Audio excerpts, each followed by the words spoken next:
Es ist bei der Säge ganz wichtig, wie man schneidet, was man schneidet. Wir haben jetzt hier 2 Sägen, das sind jetzt nicht die größten Sägen. Wenn man in große Sägewerke oder sowas kommt, da gibt es Riesensägen, die in Meter pro Sekunde Holz durchjagen. Das ist bei uns gar nicht entscheidend. Für uns ist entscheidend, dass man den Stamm richtig einspannt. Das Möglichste aus diesem teuren Holz rausholt und das hat in der Optikqualität, so wie es wir halt dann in unserem Fußbodenwerk praktisch brauchen.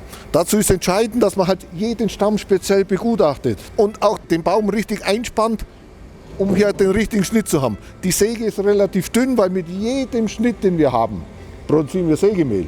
Und dieses Sägemehl ist, wenn wir natürlich hier ein dickes Sägeband haben, mehr Abfall, als was wir halt jetzt mit einem dünnen haben. Und darum ist für uns wichtig, eine Säge in einer gewissen Größe, die unsere großen Stämme bis 90 cm, sagen wir mal, Durchmesser schneiden können, aber halt mit möglichst wenig Schnittverlust.